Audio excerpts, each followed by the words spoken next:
welcome everybody to this session, which is called Understanding Culture, and it's designed to give information to anyone who is working with the Ukrainian, either refugees or Ukrainians perhaps that are based in other countries that may approach you perhaps for help or some kind of coaching. I've got a few slides here, which you can all obviously see as a copy afterwards. Yeah, so a couple of words just about myself as an introduction. I have a background in communication, language training, and also intercultural and soft skills. So I regularly work with people who are either moving from a foreign country to the UK or vice versa, taking a new job in another country. So that's what I do probably on a regular basis, daily basis even. At the moment, it's all being done virtually, but now and again, I get to go on site as well with larger companies. I like this quote. I think it's a really good one to just get us to reflect from the beginning that we don't presume that all the people that we're working with think and see the world in the same way that we do. So there's this kind of bias and a tendency to stereotype people.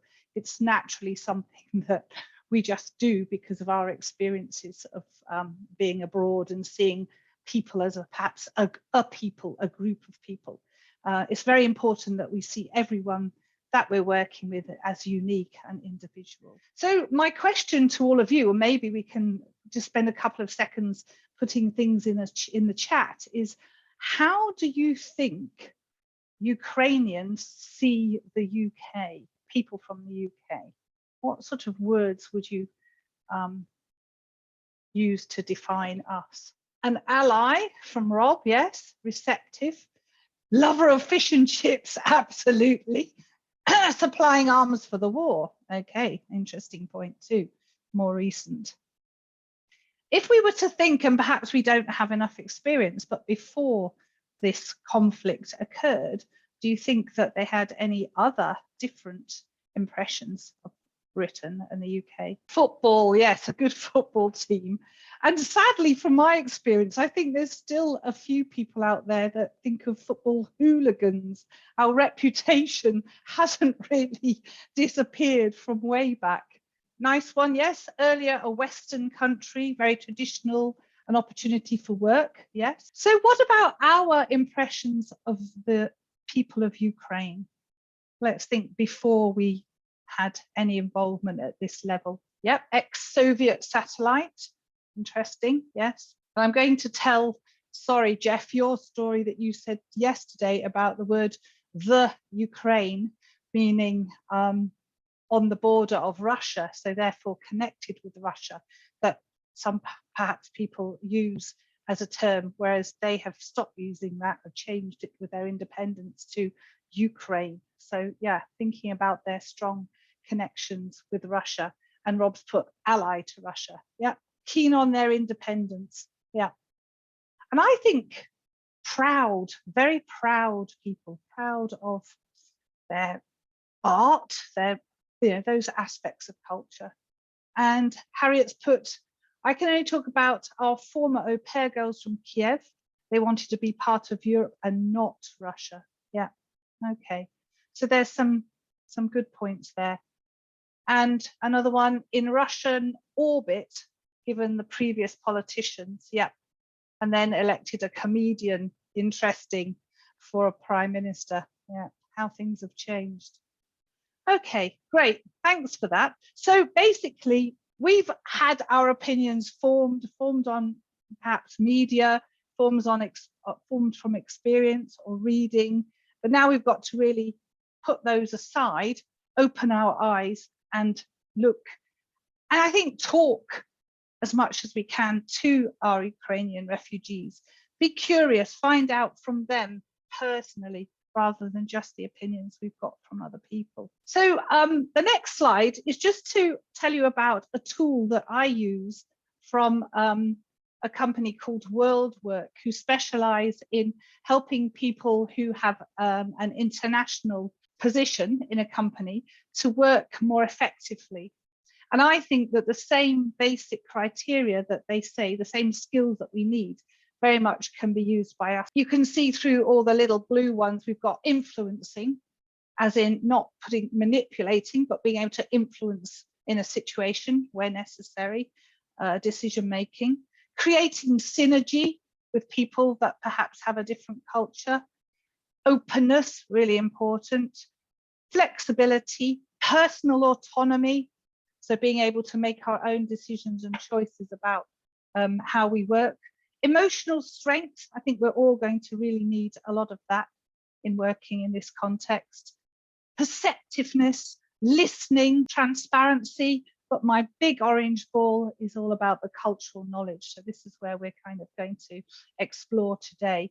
Our best bet is to have the most cultural background that we can in order to work effectively.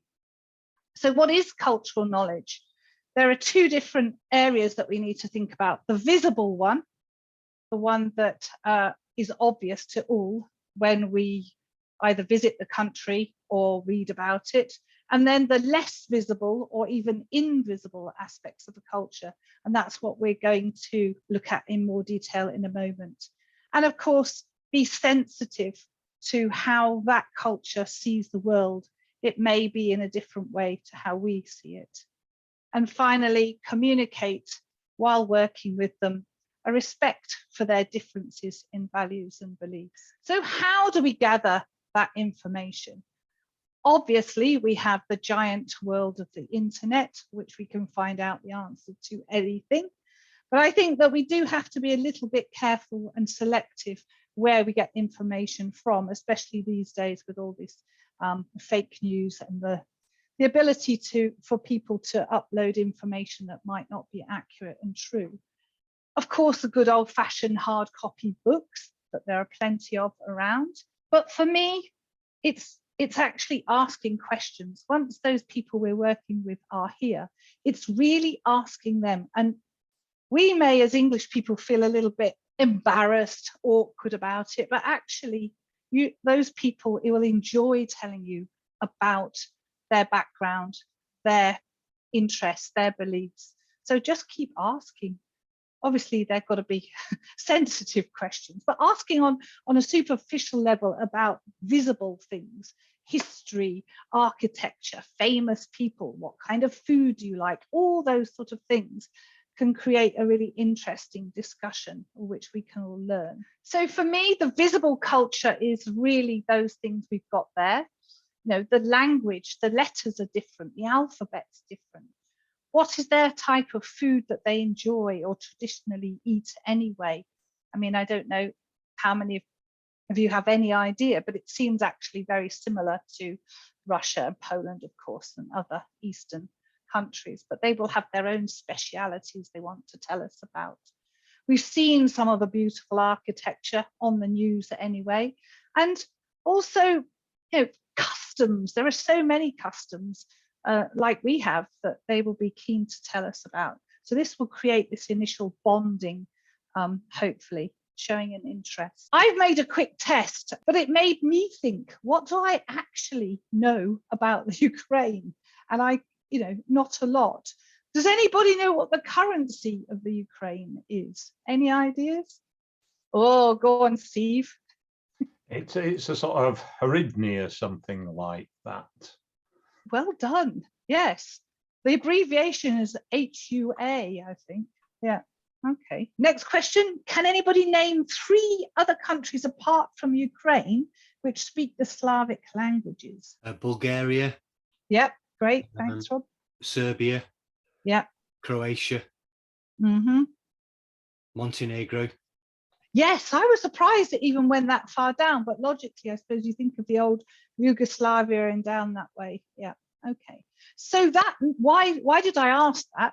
Because of course they can travel and live and work very happily with people in those countries because they share many of the same, the same language. There might be dialectal differences, but generally they can all speak quite happily to each other. Anybody know when they became independent? I think that's probably been in the news quite a lot. 98, I think, wasn't it? 1998. A bit earlier, 91.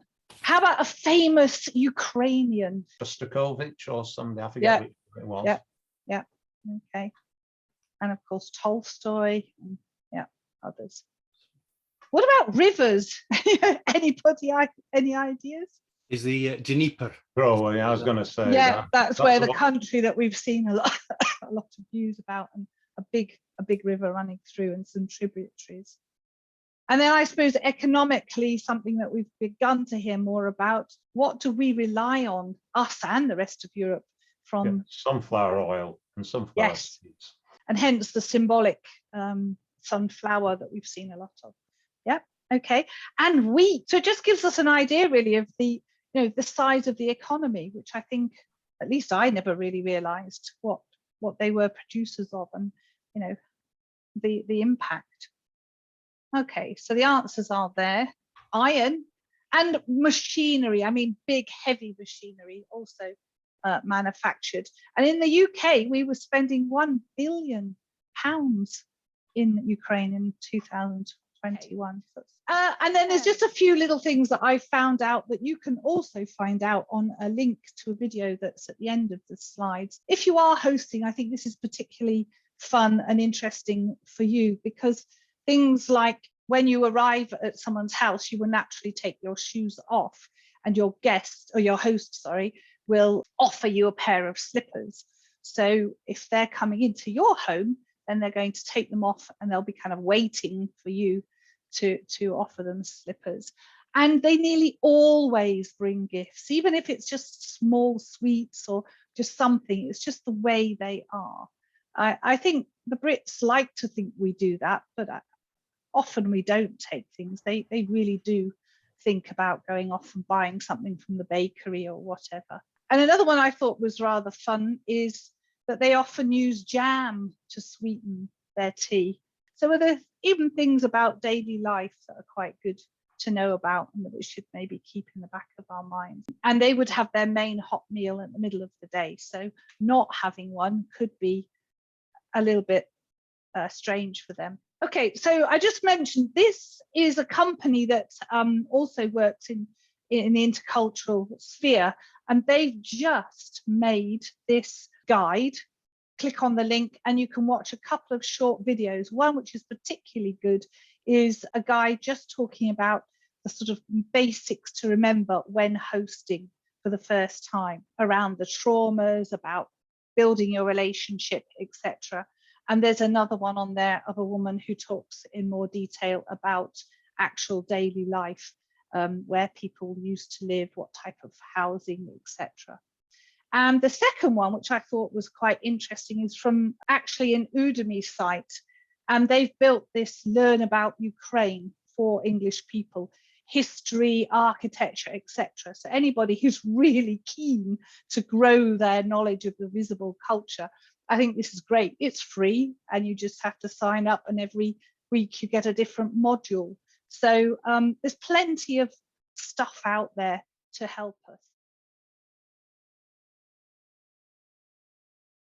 Next part, the most important part for me really, is around their beliefs, values and assumptions, things that we're going to have to spend quite a bit of time getting to know and understand, either through my information or again talking to people, because this is not, as you know, easy to come by. There's a lot of different information out there, but I've boiled it down to a few key aspects of the beliefs and values, and I think it'd be quite interesting.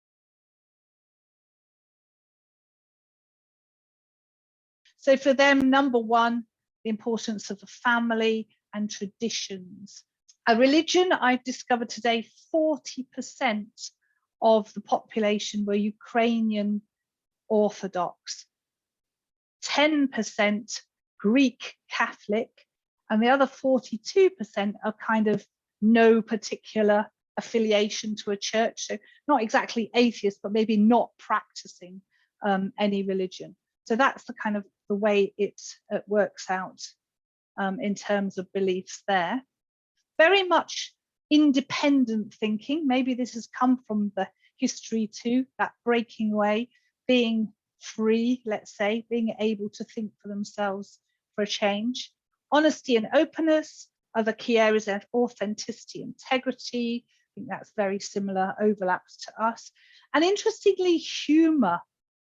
They don't particularly have the dark sense of humor that maybe a lot of Brits have, and sarcasm isn't valued, but there is a lot of humor in their daily lives. They like jokes, they like to make fun and to tease and to bring people together through humor, and obviously very proud of their own language and history, and of course want to be part of Europe. I often make reference to the number of people who still go to church in the UK, because a lot of people moving over here, one of their kind of safety mechanisms is looking for the church, and they can be quite disappointed when they don't find them, or they find they've been converted into a cafe or a bar or something. They find that quite strange. So even though it's to some people maybe a difficult topic, I think it's really important for them to understand perhaps how it may be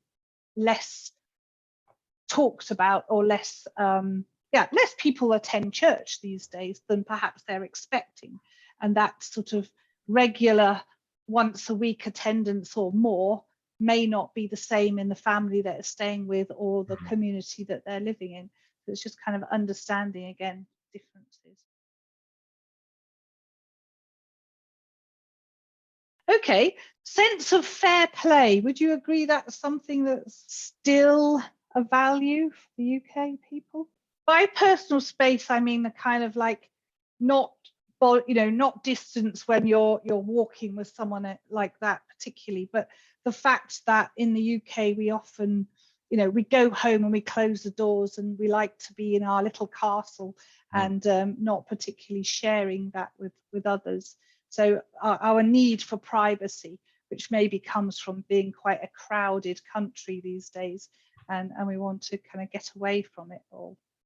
By the way, I always tell the people how many, go through the population. I think they're quite shocked, because the population of the UK compared with the population of Germany and the land mass does, make us incredibly crowded, doesn't it? Modesty and politeness. Nobody put on the chat about being polite.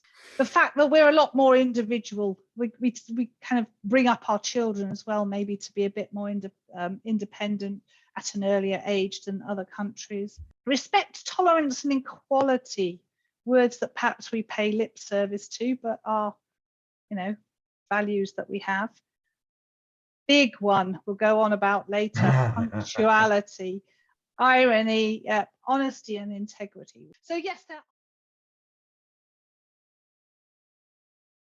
moving on now then to look at another layer of culture. There are loads and loads of different ways to describe culture, and it can be very confusing. So I've boiled them down into these key categories for tonight. I think that's plenty. So I'm now going to kind of look at each of those and how Ukrainians particularly feel about those aspects of culture, and maybe how it compares with us too. So the first one is about whether you are really interested in building relationships or getting a job done. And Ukrainians are much more about relationships. So at work, whatever, they have to build the relationship, gain the trust before they start working on a particular project together. And the UK is more or less the same, perhaps slightly more task focused. So this is really important, that we might think they're like wasting time, but it's not, because for them, building the trust, understanding each other and working in a happy group is far more important than getting the job done. And it's like when you have a meeting and you have small talk. I think Germans would be very minimal, if any, and we might be slightly more, and other cultures would spend a considerable amount of time on that. Okay, moving swiftly on then. So this was the individual versus group, as in working as a collective, where the language is about we and not I. Okay, so they are far more towards the group mentality, which is where the family comes in, the kind of the need to be together in a group. We are far more up the individualist side, as we already said. So I think we have to think about how you frame questions, how you think about the value of the group to Ukrainian people. Time, then, the value. For us, time is money. Time is linear. It has a beginning and it has an end. And for Ukrainians, they are aware of time and they know that they should be punctual, but there's a very big kind of flexibility about what is late. And for a meeting, 15 minutes late is absolutely fine. That's not late. So I think, again, thinking about the value of time, they're more focused on building that relationship and then going to the meeting and beginning the meeting than being on time and getting things done. So yeah, they're not always going to be on time for things. This also means that deadlines don't often get met. The expectation of getting something done is not that high. And this is from history too. I suppose they were not used to getting things on time. They had to fight for things. Sometimes they appeared, sometimes they didn't. So they're comfortable with lateness and having to wait for things. And also last minute changes to plans are fine for them. And that, I think, is an area of tension for the British in particular, our expectations there. Okay, the next one then about hierarchy and status. I think over time we've all seen how it's flattened in the UK. It's only maybe the traditional older companies that have this great layer and pyramid of management, but they're still working to that kind of style where the boss is the boss and there are many people in between him that you have to respect and speak up to. And a leader is really in control, unquestionable in general. I mean, not in every company. If it's a global or US company, they'll have different corporate mentality, but in their own localized or domestic companies. And interesting, if you are a leader, you don't need to be humble or modest, but modesty is still respected by workers. So you've got these two different things going on. One where the leader can tell you how amazing he is and you must all agree. And at a lower level, you are not going to tell people how great a job you've just done in the project. It's all about keeping it low key.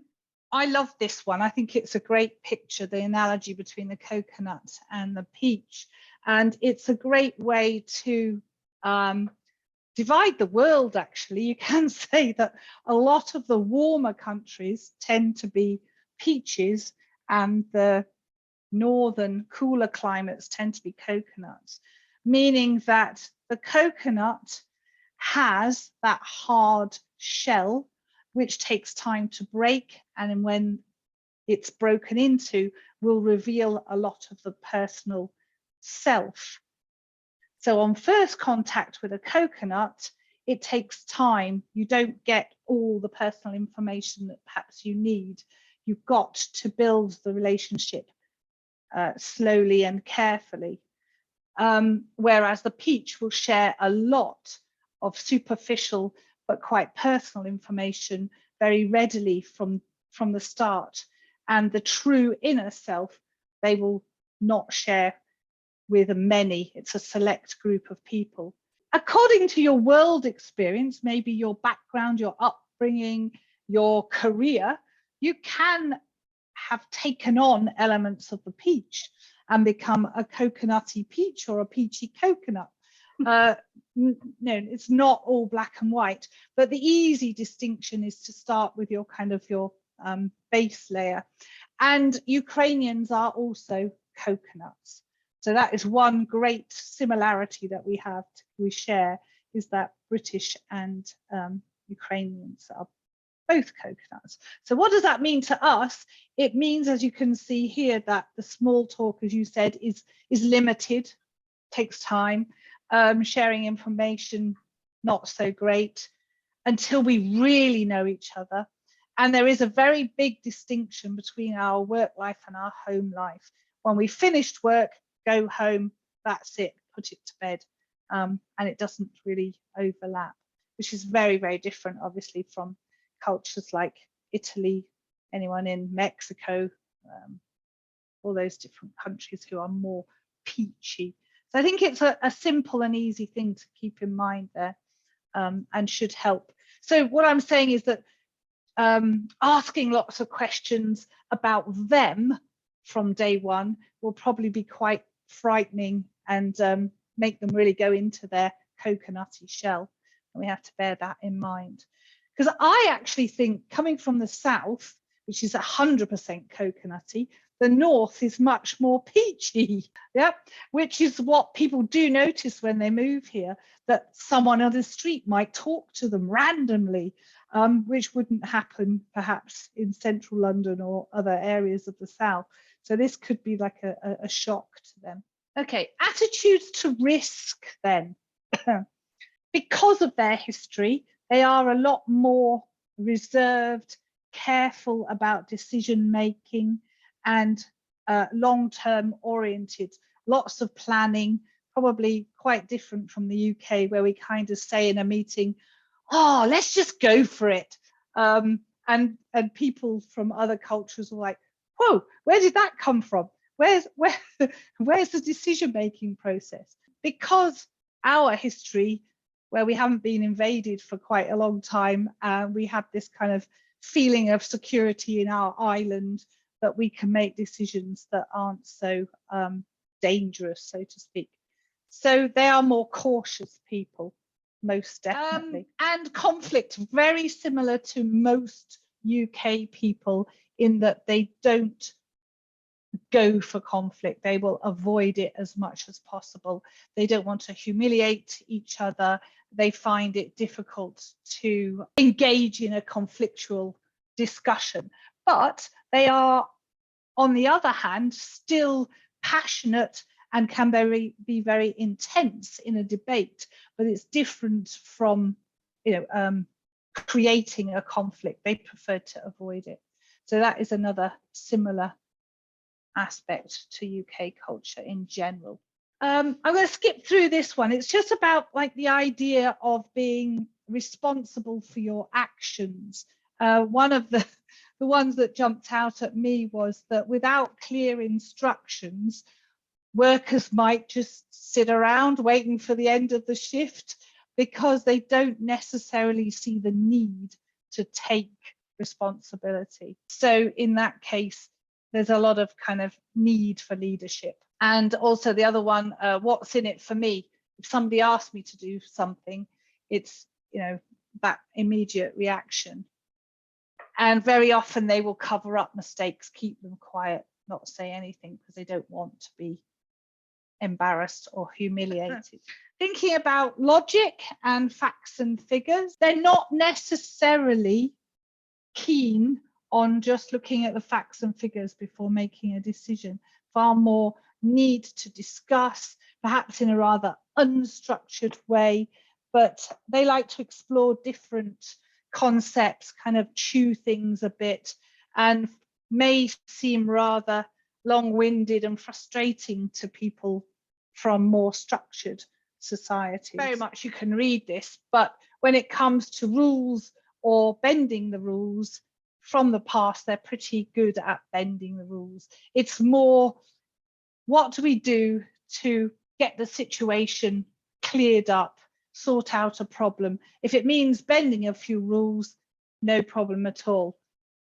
And in fact, it says here that they're actually quite proud of breaking rules. I'm not sure that's so true now. But when it comes to business, then it's all about what's not written in a contract. The contract is the bare minimum just to follow, but the real negotiation goes on behind or as you go along. And of course, we are very rule bound democratic, whatever, bureaucratic, I mean, country. And I think that will be quite an area of frustration for people coming to live here. As we've already heard, a lot of form filling, a lot of details, a lot of information. And sometimes the question will be, why? Why do I have to do that? Communication, I think, is the most important aspect of culture where we can have misunderstandings. Generally, they are much more direct in saying what they mean than English people, who are kind of famous for being fluffy and woolly and not particularly coming out with what they feel. With new people, they can be less direct because they don't know them and they need to be more familiar. So once you get into a relationship with them, it may be a little bit surprising that they can tell you something that English people might not say, like, I don't know, I don't like this soup. It doesn't taste very good, because they're just telling you what they actually feel and what for them is a fact. Where, of course, we would say something like, oh, well, I'm not very keen on beetroot. Would it be all right if I had something else? You know, all this kind of umming and ahhing about things. So we have to realize that this is just them saying what they mean. And so if you ask someone how they are, and I think this happens with so many countries, you know, that going into the office and everyone says, hiya, how are you doing this morning? And then walks straight off and doesn't even hear, you know, listen to the answer. And people like the French are devastated by this, because they want to really engage with you and tell you how they're feeling that day. And the same would be with the Ukrainians. If you ask the question how you are, they're going to give you the full, the real answer. And another one that's very interesting, they don't really have the words please and thank you. And it's about your tone of voice. So for them, they will know when someone is being polite and respectful by that tone. So we're going to find that really tricky, because it won't translate into English at all. So basically, not to be upset or offended by the lack of these please and thank yous. It will come out in another way, I'm sure, later. Another area which kind of links up with us being a bit woolly about the way we speak, I think this one, when you're on a train and it's really hot and somebody says something like, is anyone else here hot? And what they really mean is, can I open the window? I'm going to open the window. That desire to really be implicit rather than explicit doesn't work with Ukrainians, because they are direct. They are also very explicit in saying exactly what they think and do. And this, again, I think is something we have to really get used to.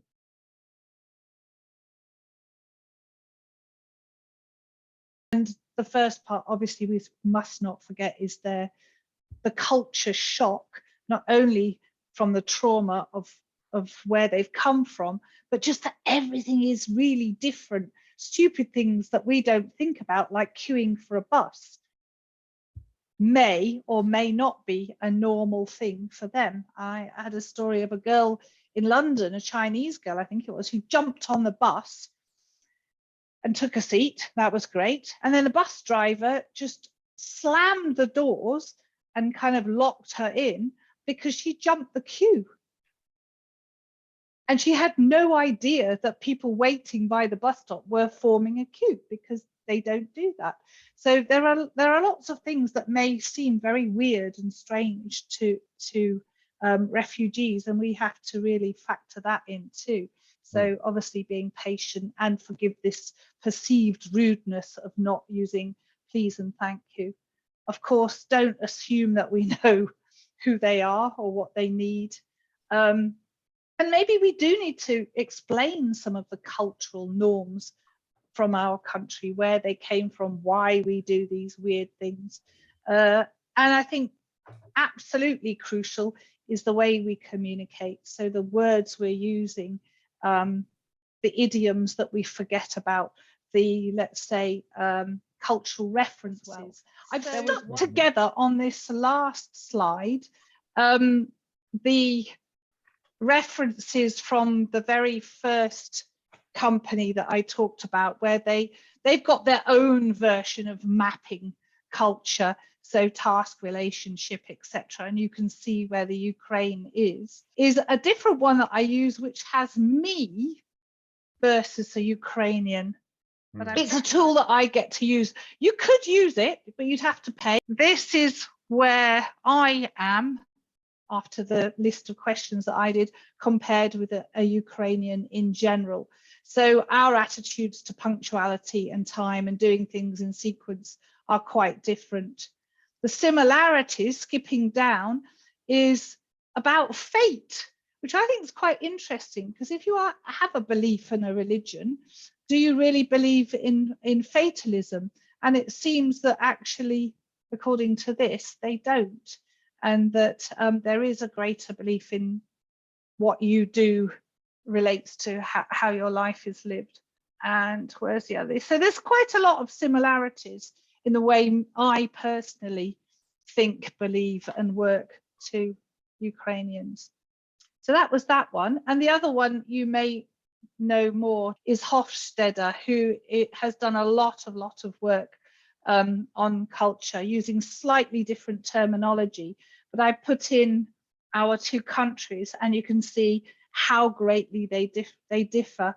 This is the one about hierarchy, obviously attitude to leaders and respect for those above you. It's pretty large over there. And again, as we saw with individualism, which is not a great surprise. The last one about indulgence is really interesting. You can actually read all the description, but it's a way about not just spending our money and having a good time. It's how we bring up our children too, and how we create their lives for them, their freedoms, their kind of independence. And it's still quite controlled.